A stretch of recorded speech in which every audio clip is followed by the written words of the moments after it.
The ordinary world. Mumbai के एक busy चौक पर एक बूढ़ा भिखारी हर दिन वही एक कोने में बैठा रहता था। उसका नाम कोई नहीं जानता था। लोग उसे सिर्फ बाबा कहकर पुकारते। उसके कपड़े फतेगाए थे, पैरों में चप्पल नहीं, बालों में सफेदी और आंखों में कुछ तो था। एक दाढ़ भी था और एक शंती भी। हर दिन कुछ लोग उसके बोल में पैसे डालते, कुछ लोग इग्नोर कर देते। वो चुप रहता, कुछ नहीं मांगता।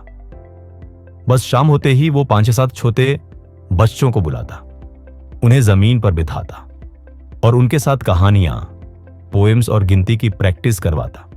2. The call to adventure. एक दिन अर्जुन नाम का एक कॉलेज स्टूडेंट जो फिल्म मेकिंग सीख रहा था, बाबा को देखता रहा। उसने सोचा, एक भिखारी और बच्चों को पढ़ा रहा है, यह क्या सीन है।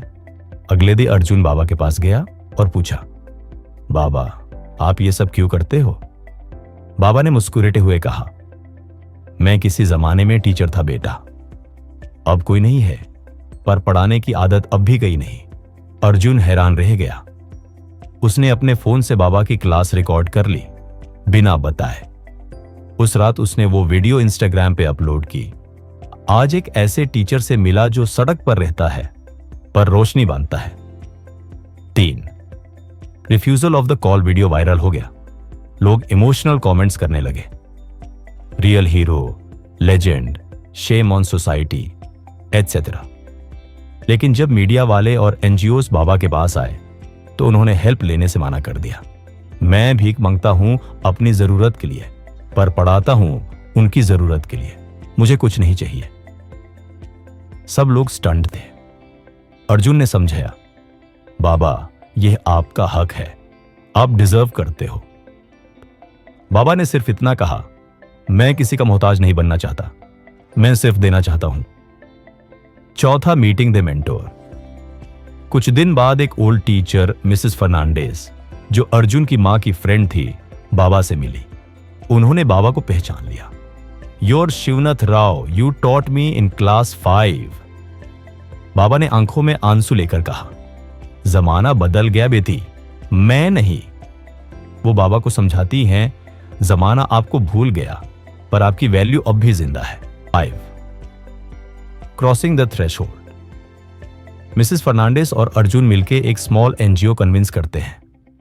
एक वीक बाद वो चौक के पास एक छोटी सी पाठशाला ओपन कर देते हैं। Shivnath sir's street school. बाबा पहले हेजिटेंट होते हैं, लेकिन जब वो देखते हैं कि और बच्चे भी आ रहे हैं तो उनकी आंखों में एक अलग चमक आ जाती है। उनके लिए यह सिर्फ पढ़ाना नहीं था, यह था उनकी पहचान का दोबारा जीवित होना। 6th tests, allies and enemies. जब बाबा की स्टोरी लोकल न्यूज पे आई, कुछ लोग क्रिटिसाइज करने लगे, मीडिया ड्रामा, सिंपैथी ट्रैप, यह भी एक नया बिजनेस है। कुछ लोग पैसे देना बैंड कर देते हैं, बाबा पे फिर से डाउट होने लगता है। पर अर्जुन और पाठशाला के बच्चे उनका साथ नहीं छोड़ते। अर्जुन ने एक पावरफुल वीडियो बनाई, भिखारी नहीं, भारत के टीचर हैं ये। वीडियो ने फिर से लोगों का परसेप्शन चेंज कर दिया। 7वां, द ऑर्डियल, क्राइसिस पॉइंट। एक दिन बाबा बेहाल हो जाते हैं, बुखार, वीकनेस और अकेलापन। हॉस्पिटल एडमिट करना पड़ता है। अर्जुन उसे देखकर इमोशनल हो जाता है। बाबा बस इतना कहते हैं, अगर मैं चला भी गया तो मेरा काम जिंदा रहना चाहिए। अर्जुन प्रॉमिस करता है कि पाठशाला कभी बंद नहीं होगी। 8. The reward. Baba slowly recover होते हैं। जब वो वापस चौक पे आते हैं तो पाठशाला में अब बेंच है, बोर्ड है और वॉलंटियर टीचर्स भी। उनका वेलकम क्लब से होता है। बाबा के चेहरे पर एक मुस्कान होती है। मुझे लगता था मैं अकेला हूं, पर मैं तो कहानी बन गया। 9. The return. आज शिवनाथ सर स्ट्रीट स्कूल एक फुल टाइम फाउंडेशन बन चुकी है। दूसरे भिखारी भी नाउ ज्वाइन कर रहे हैं। कोई सफाई करता है, कोई कहानी सुनाता है। बाबा ने साबित कर दिया कि गरीबी में भी ज्ञान की रोशनी हो सकती है। दे मॉरल रेजोल्यूशन। एक बोर्ड पर लिखा होता है, कपड़ों से नहीं काम से पहचानो। कभी किसी को उसके कपड़ों या हालात से जज मत करो। अर्जुन बाबा के पैर छूता है और कहता है, आपने मुझे सिखाया कि असली गुरु वो होता है जो कुछ नहीं चाहता, बस सब कुछ दे देता है। And note. ये कहानी उन सभी के लिए है जो समझ के आउटर सर्कल में हैं, जिन्होंने दुनिया को दिया पर दुनिया ने उन्हें भूल दिया।